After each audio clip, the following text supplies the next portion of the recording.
Subscribe to our YouTube channel and press the bell icon to get the latest updates. Honorable Minister Puri, our chief guest, dear friend Shekhar Gupta, founder and editor-in-chief of ThePrint, Shubho, Virat, friends. Welcome to the 8th National Forum of Public Affairs Forum of India, PAFI. This year we are meeting in a virtual mode again, which has several positives and of course some downsides. Over the next 16 hours or so, spread over 2 days with 70 plus speakers, panelists, moderators in 16 carefully curated sessions. We are going to focus on the theme for this year, reviving the economy, reimagine, reboot, reform. PAFI aims at aligning business, society, and government on long-term priorities, building trust between industry and stakeholders, helping to put in place smart regulations that do not stifle innovations, and building talent and skills to navigate the changing modes. This national forum is designed to reflect some of these priorities to foster strong relationship with communities and stakeholders. To be able to get so many star speakers was quite a challenge. My big thank you to all the speakers and moderators. I would also like to thank the management committee and all the founding members for their support. I would also like to thank the 30 odd supporters, 17 supporting organizations, and several media partners. Before I close and hand over to Shubho, a big personal thank you to Minister Puri for joining us today. I know he was telling us a little while ago how tight his schedule is today, and in spite of that, he's been able to join us. Thank you so much, sir. Thank you, Shekhar, for your continued support to PAFI. I now invite President of PAFI, Shubho Ray, to take over from here. Thank you. Thank you, Mr. Khanna. It is my proud privilege to welcome our chief guest today, Honorable Sri Hardeep Singh Puri, Union Minister of Petroleum, Natural Gas, and the Union Minister of Urban Affairs. Since his time as a diplomat, many of us have professionally benefited from his guidance and wise counsel. As the Union Minister of Urban Affairs, we have seen his very hands-on approach to implementation of projects of national importance. We have seen his dynamism when, within a few weeks of taking over as the Union Minister of Petroleum and Natural Gas, he was in a remote part of Russia to oversee the signing of an agreement. Perhaps a little less known side of his is his scholarly side. Not many people know about it. Both his books, Perilous Interventions and Delusional Politics, and his numerous articles bear testimony to his thought leadership. He is a proud alumnus of the Hindu College and has briefly taught in St. Stephen's. Please, ladies and gentlemen, join me in welcoming Hardeep Singh Puri, our chief guest this evening. We also have a very illustrious moderator for this session. Mr. Shekhar Gupta is what I call an editor's editor. To me, he is the only editor who can simplify issues without making them simplistic. Welcome, Mr. Gupta, and I hand over the session's proceedings to you. Thank you. Shekhar, you need to unmute. Yeah. Mute. Shekhar, you're mute. Yeah. Okay, is it okay now? Yeah. Okay. Well, it's a challenging job to do to moderate Minister Hardeep Puri. I think both of us have tried doing this with each other for the past several decades and failed. But we are built tough. Anyway, this promises to be a very interesting and very important session. And if we are looking at how to revive India's economy, the project to revive India's economy, the plans for the next 10 years, there are several reasons why Hardeep Puri is the best person for this government to put forward to present its point of view. One, he is among the most articulate and intelligent. Hardeep, we are recording all this. Members of this government. He's somebody who's trusted, who's been trusted by people across the board since for decades, much before his life in politics. He's also somebody who's made a very smooth transition from diplomacy to public life. And he's not somebody who's coming from the back door. He's actually shown the courage to go and contest in an election, a tough election from what is not a gifted constituency or a pocket borough of the BJP, as we know. Punjab itself isn't, but Amritsar in particular is tough. So there he is. But the second reason also, or the next reason, while he's the right person, is that energy. He's now in charge of petroleum, the right person in the right job. Energy will hold the key to what happens to not just to India's economy, but any country's economy going ahead. Because energy, climate change, quality of life, investments, all of that now is interlinked. So on that note, since I promised not to speak very much, I'll start with Hardeep. Hardeep, you want to speak for a couple of minutes, just giving us an overview. I know that you have a hard stop at 2:45. Thank you very much, Shekhar. Thank you, Ajay. Thank you, Shubho. Thank you, Virat, for inviting me to join you in what I think would be one of your early sessions. I don't know whether this is the opening session, but one of your early sessions, because I heard you say that you'll have 16 such curated sessions over the next few days. I'll always be happy to speak to Shekhar, because he uses words like an artist. He said it's very difficult to moderate me. But he also added that it also works the other way around. You see, normally you moderate somebody who is given to excesses. You don't need to moderate somebody like me who's middle class in his thinking and normally sober and with the feet down to the ground. But jokes aside, all I want to say is that in any conversation that we have on economic activity, on the roadmap from here to 2030, context setting is very important.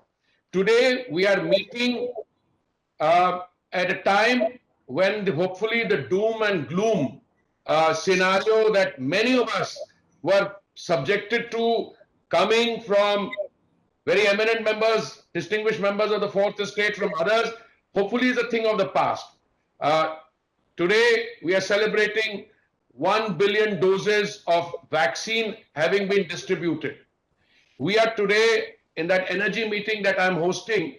Our petrol consumption is a good 16% before, higher than what it was pre-COVID. Our diesel consumption is also 10-12% higher than what it was before COVID. If you look at any yardstick, if you look at our, stock market, I mean, it is crossed 62,000, registering an almost 250% growth since March 2020 lows.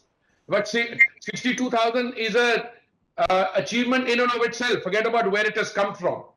If you look at issues which bedeviled us, like the privatization of Air India, I can say with a great deal of confidence that I was perhaps alone amongst many of you who actually said it would be done. Because there were again people who are saying that, you're selling the family silver, you are doing this, you are doing that. And I always turned around and said, look, the choice is not between privatization and not privatization. The choice is between privatization and closing down. And I'm delighted that both the bidding prices. Then we had people saying, oh, no, the second bid is just government profit. Both the bids were higher than the reserve price. Point one. Then I could go on and on about us in the global manufacturing this thing, how much our GDP has grown, what we are planning to do, but I'm going to stop here because I think the idea is to have a conversation with Shekhar. And let me say, I am placing on record today that we are well on the way to becoming a $5 trillion economy from a $2.89 trillion economy before COVID by 24-25. And again, I'm sticking my neck out. We will be a $10 trillion economy by 2030 when the world finishes, the global community finishes the sustainable development goals or the 2030 agenda. And I have maintained all along that for the SDGs to succeed, India has to succeed. And India will succeed, and therefore the SDGs will succeed. And I'm open to questions on, our energy policy. I agree with Shekhar. Energy is the crux of it because, again, my last comment, Shekhar, our per capita consumption of energy is 1/3 of the global average. we grow from a $2.89 trillion economy to a $5 trillion economy, something we're already witnessing.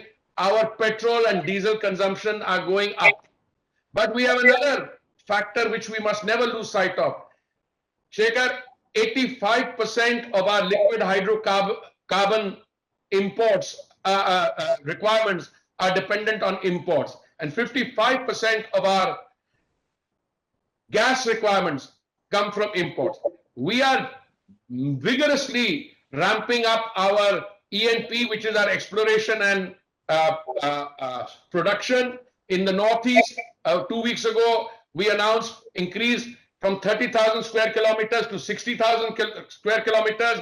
We have said repeatedly, including PM in his interaction with global CEOs, that out of the 26 or so sedimentary basins, we are only exploiting 6 or 8, and we are going to put the others in. We have carried out a number of reforms. We are carrying out more reform. You will see more and more E&P. We are moving towards 20% biofuel blending. We are moving from 6% to 15% of use of gas in our energy mix. So there's some revolutionary stuff underway. And I'm sure that this thing of the past, that out of a 3.5 million square kilometers land area, we only explore in 7 to 8%. We're getting some notable successes, including in parts of India where we had difficulties. We have spoken to the chief ministers. It will open up. So I'm going to confine myself there to that, and then I'm available for grilling by Shekhar. Oh, so if I might pick up a thread from this, will you mention some of these areas where we had difficulties, where you've spoken with chief ministers? Because we are a very underexplored country. I agree with you. Yeah, I will not share the precise details because this is a work in progress, but there were parts of the country where they didn't think that exploration and production was a good thing. There were parts of the country where people thought there are issues of ownership of the submerged assets. We have been happily gone ahead and I think resolved many of those issues. Yeah. Are these offshore or onshore? Onshore and onshore. More onshore. So let me take you back. You talked about Air India, and we know that when this happened, you were not the minister for the portfolio. Our mutual friend, Mr. Sindhia, is. So compliments to him also, and I see that he's also speaking on the forum. But this, to me, the sale of Air India is a landmark event. It was not the biggest public sector company by any stretch of imagination, but it was the most visible. It was the only Indian brand known all over the world. That's what made it even more challenging to privatize it. Just give us a little insight into how you went about doing it, because in this might lie the key to many such other successes going ahead. Well, let me say two things. One is an attempt was made to privatize Air India on earlier occasions. We learned from the mistakes of those occasions. Just for example, that somebody decided, no, let's not get rid of the entire asset. Let's keep 24% for the government. Well, when I became a minister, and I rewind back to June 2019, we started the Air India privatization process in, I think, September or October, within few months of my joining. I mean, the concerned government department which does this is DIPAM under the finance ministry, but the line ministry has a role to play. Then we completed it in, I think, August or September, and I was a minister till 8th July. So, I mean, that process, if it had gone wrong, I would have been the fall guy. If it has gone right, anyone who wants to credit is welcome to it. But there are two things. One, we learned from the mistakes of the past, but more important, as we went along, we introduced correctives. Look, at a time when civil aviation was dampened by the effects of the COVID, it required some margin of persuasion and some outreach to tell prospective buyers that don't let your mind and your mindset be clouded by the fact that we are under a closed lockdown, or that levels of domestic and international traffic are very low. I mean, our high international traffic and high domestic traffic. Let me give you some examples. We have pre-COVID highs of something like 424,000 travelers a day. Today, even after opening up, we have only about 350,000 or thereabouts. So the bids came in, and both the bids were beyond the reserve price. That's the good news. I think the ability to do that, a determined political leadership, the Prime Minister personally, who was committed right from the beginning, our ability to navigate through those who were creating hurdles. There were many people, some who have relatives working for Air India, others who like the fact that the government can have a big patronage. I mean, and the line I finally was, look, you have a minister, you have a civil aviation secretary, and you have your CMD Air India. All are convinced Air India must find a new home, because otherwise you are 8,000 crores of public money down the tube on a daily basis, and I don't have the capacity to go to my senior colleague, the finance minister, and keep getting fills on a regular basis. So clear, and the strategy, both all the concerned departments, we were not supposed to know who the bidders are, but everybody knew. You know what the market is able to take, and I'm very happy that they all did that due diligence. I repeat myself, Air India is a first-class asset. It has 120 planes. It has landing rights in about, I don't know, 50, 60 countries in the world. It has routes. It has other assets. It has a brand. And it has so many other things going for itself, for excellent engineering staff and so. So I think you're absolutely on target. It's not a very high value. I mean, if you compare it to some of my oil companies, I mean, we're doing BPCL hopefully very soon. But it is high visibility. And also, I think it has a transformative effect. Anyone who understands privatization and divestment realize that Air India is to that extent a game changer, and it has suddenly introduced a new positive mood on the economic front, both in terms of privatization and hopefully all our larger plans on asset monetization also. Well, that's a valid point and a good point about BPCL, because that's a much bigger company. So I will ask you to tell us how long it might take and at which stage is the process, because that is the next big milestone in privatization. Also, I think you might want to correct yourself a little bit, because I think it was a slip of the tongue. You said 8,000 crores a day of losses. 8,000. 7,600 1 year, 8,600 crores. Not a day, per year, because per year. I think it's the audio. Just to correct it, I used to say in Parliament 20 crores a day. So if 365, that takes you over 7,000 crores, and that's an average, Shekhar. If you take an extended period of time, it's worse. I was just correcting it so that nobody takes out those 30 seconds and then says, see, Shekhar Gupta's friend is saying 8,000 crores lost in a day. That besides BPCL, what are the next steps and what process are you following? Well, I am very new, and even if I was in the total no, I wouldn't share it, as I didn't with Air India, because DPEM is going to do it. But my understanding is, as in the case of Air India, where the concerned department, DPEM, had said there are multiple bidders. I expect there to be multiple bidders for BPCL also. There are sequential procedures which have to be followed. One of them is that the prospective bidders will need access to your data room and do all that. I think when you're dealing with an asset like BPCL, it's not as complicated as dealing with an asset like Air India, because Air India, you look at the assets, but you also look at the downsides, where the balance sheet could be open to interpretation, etc. So I think that process is going on.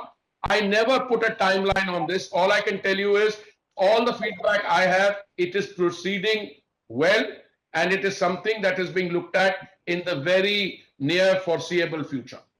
Well, that's excellent. Now, just for our viewers and listeners, I also want to underline the fact that just like Air India, BPCL was not an asset created by the Indian state or by the socialist regime. It was also something that had been taken over. It was a successful running company like Air India the Tata. Similarly, BPCL, HPCL, Oil India, these were all running companies that Mrs. Gandhi nationalized in early 70s. So basically, these were assets that Government of India had taken away.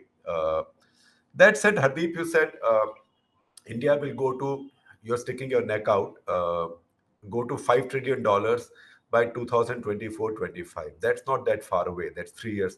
Usually, politicians should make promises to which they will not be held. So you say by 2050, I'll be the biggest economy in the world, right? Although I hope we all, you and I, live till then to exchange notes. But 2024-5 is too soon. So do you understand the kind of growth rates it requires in the next 3 years? Even nominal growth rates? No, I do. I do. But I also want to submit to you, Shekhar, and to our friends in PAFI who are here. The pandemic has produced an entirely different set of growth drivers. Let me give you one or two examples. There were sectors in which we were virtually absent. I mean, when I was PR to the UN in Geneva, and I was accredited to the WHO, I used to take great pride in saying India is slowly but surely becoming the pharmacy of the world. But that is okay insofar as, the production of generics was concerned. Up to that. But, the pandemic and your vulnerability to global supply chains, particularly some of them geographically located in a particular part of the world, you suddenly realize that unless you got your act together, it is not going to work. And the revival of the health sector, you didn't make PPEs, you did not make masks, which is much lower in the skills segment, you didn't make ventilators, remdesivir, all that. But as civil aviation minister, I had to find 1,500 tons of medical equipment when civil aviation closed down. We flew around 900 tons within the country. We were not vaccine manufacturers. Look, I don't like political point scoring, because when I do that, they think that I'm ungrateful to a previous government under which I served. I try to remind them I didn't serve them because of the political this thing. I passed a UPSC examination, and they must have found some utility in my role. They appointed me to these jobs. But fact of the matter is, we had a vaccine manufacturing capacity, Shekhar, in the public sector. We disbanded that between 2004 and 14. Now, all the guys, this is what I talked about context, all the guys who were spreading vaccine hesitancy, etc., said, Modi ji, hamare bachon ki vaccine kahan hai? Where is the emergency use authorization? A very bright person who happened to be a student of mine. I don't want to name him because he thinks he's now my teacher rather than me being my student. I said, you look at the language. The language is emergency use authorization. And Bharat Biotech, now you are facing a growing pandemic which is rearing its ugly head and is devouring the world. What did you do? Today we have succeeded in 272 days to administer 1 billion doses. Let me give you a few other statistics why I think 2024-25 is not too far off, but we can reach there. Let me give you our exports. A few weeks ago, the Commerce Ministry reported that 101.89 billion exports in the quarter ending September. First time that Indian exports crossed 100 billion mark. Why is this happening? Some of it is policy corrective. Some subsidy schemes which were generally available and diffused and everybody was just collecting that. You're having a more focused PLI scheme. Maybe that is bearing results. I don't know. But it's the beginning. But you have several other things. Look at, for instance, your Global Manufacturing Risk Index. We were ranked second by Cushman and Wakefield. You look at the petrol and diesel, you see, if economic activity is rising, petrol and diesel will rise. That also explains partly the price rise. We have a thing to fight there. India has already achieved 100 gigawatts of the 450 gigawatts target from renewable energy. Then when I look at the foreign trade policy and other issues relating to it, 4,400 crores investment in export credit guarantee corporation in 5 years to provide support to exporters. I want to conclude by Gati Shakti. You know, when I was in the Commerce Ministry, I used to marvel at the high logistic costs. You know, you can produce goods and services, but if their transportation and logistical cost is going to do that, I mean, how much of our food was, you know, perishable food was not getting to the target. Now you have lychees grown in one part of India, landing straight in the Middle East. You have the fruits of the Northeast region going. And I think the Gati Shakti, and I'm writing about it also, and you know, all of it, the whole significance of that, Shekhar, I think is not seeping in. For the first time, I see things happening where the silos of individual departments are being in a cooperative manner. There is a whole of government approach on manufacturing, on logistics.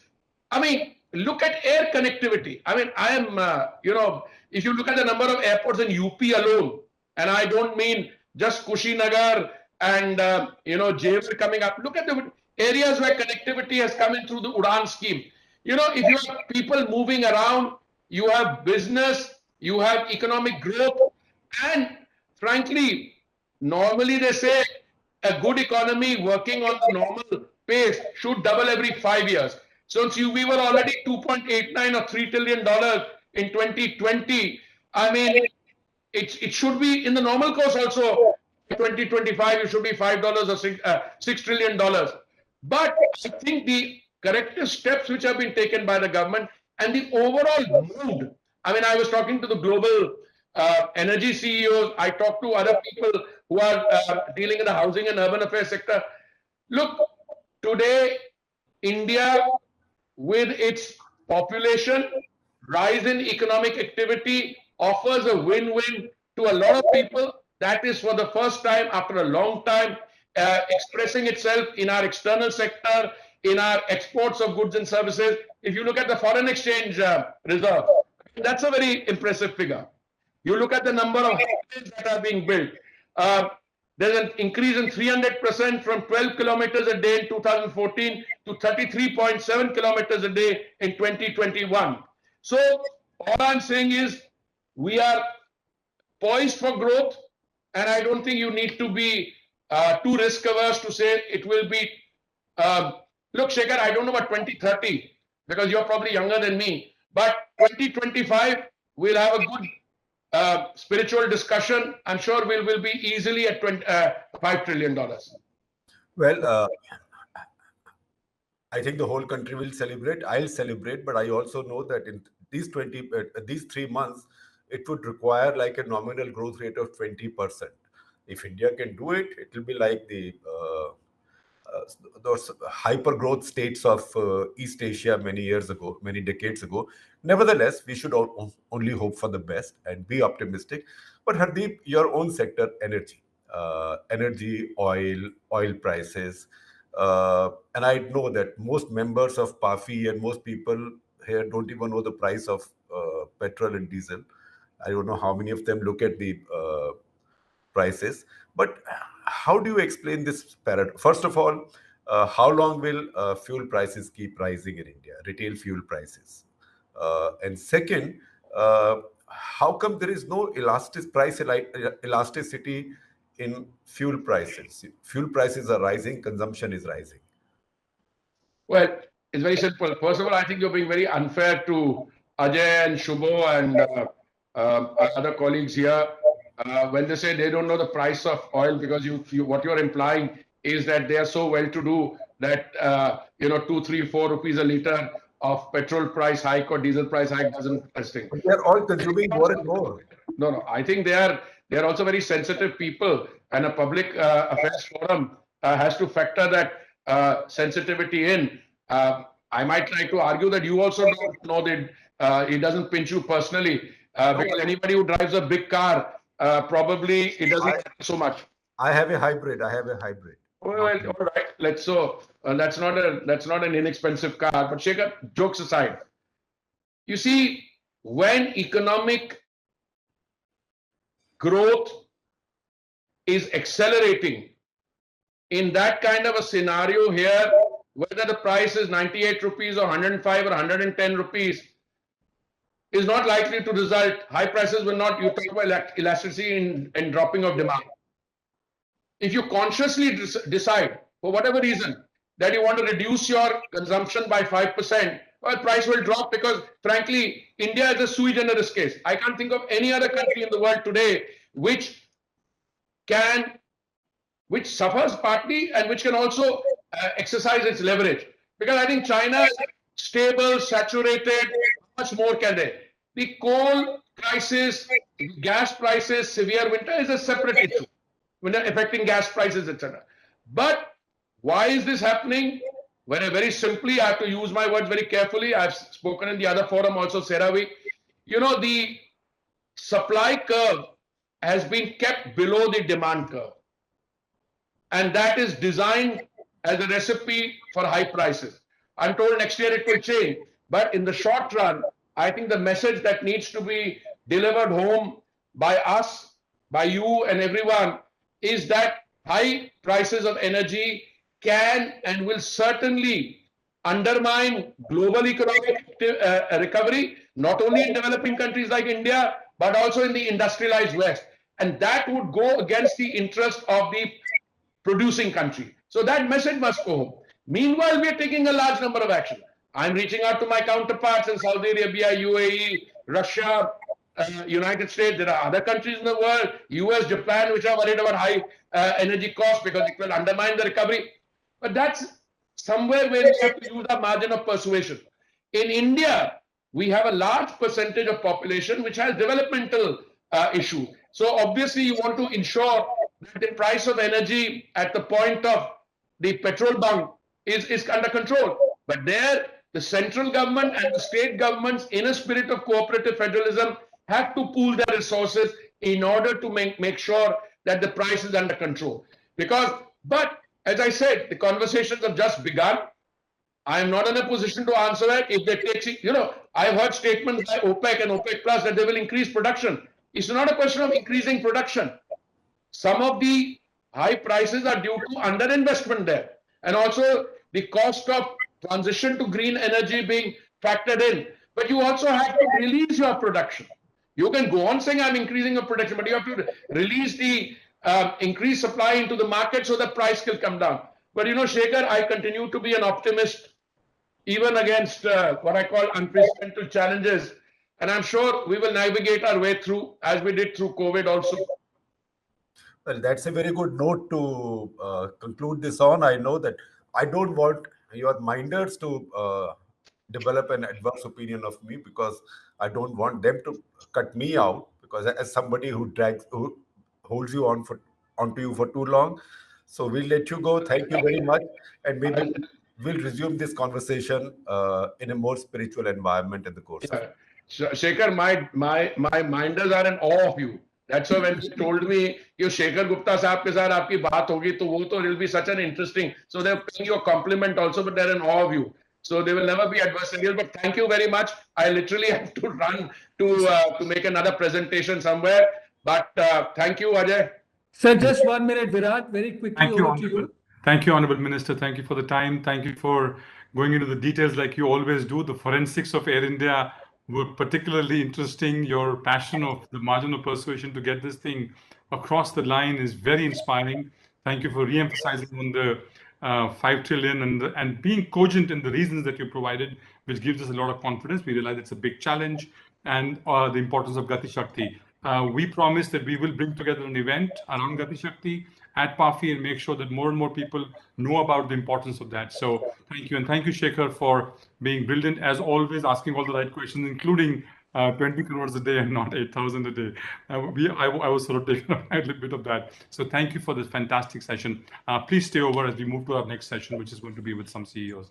Thank you. Thank you, Minister. Thank you, Shekhar. I'll request Shubho and Virat to stay on, and Manmeet, can we keep this session on, please? Thank you.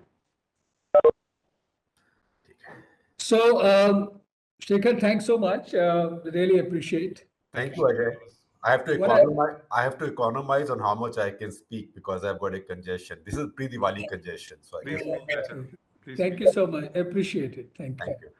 So, to the audience, I'd like to say that thank you for joining us today. We have a few more minutes, and I'd like to just talk a bit and then request Shubho. We have a very important message from the Honorable Prime Minister, which he will present to you.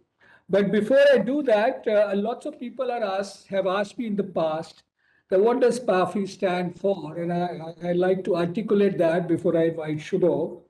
So our aim is simply to align business, society, and the government on long-term priorities. Second, building trust between industry and stakeholders. Third, helping to put in place smart regulations that do not stifle innovations. And most importantly, which Virat is leading this effort, to building talent and skills sets to navigate the challenges ahead. And we have a lots of students who've joined us today from various educational institutions. So this forum, which you will see in the next 15 hours now, is designed to reflect some of these priorities to foster strong relationship with communities and stakeholders. And we've been fortunate to have so many speakers who have agreed to join. We are delighted that we have more than 1,000 delegates registered from corporates, think tanks, government, NGOs, media, industry bodies, bilateral associations, global organizations, students, faculty, diplomats, you name it, we have it. In addition, I'm told there are several other people watching this forum live on Facebook, Twitter, LinkedIn, YouTube, and PAFI website. With this, I'd like to invite Shubho to quickly present to us. We are actually honored and delighted to have received this message from the Honorable Prime Minister. It is also displayed on the website of PAFI, but over to you, Shubho. Thank you, Mr. Khanna. I'll just read it out as we received it, and I start quoting. It is heartening to learn about Public Affairs Forum of India organizing the 8th edition of its annual National Forum through the virtual mode. The spirit of this year's theme, Reviving the Economy, Reimagine, Reboot, Reform, is visible in India's resolute efforts as we move ahead to create a new India. The annual forum itself exemplifies the resilience of mankind against the once-in-a-century pandemic. In the midst of the challenges posed by COVID, India remained firm to undertake reforms, even when major economies of the world became defensive. In the post-COVID world, India is steadfastly striving towards self-reliance for global good. Our government has been committed to ensure that governance becomes process-driven and people-centric. Our emphasis has been on making development holistic and inclusive.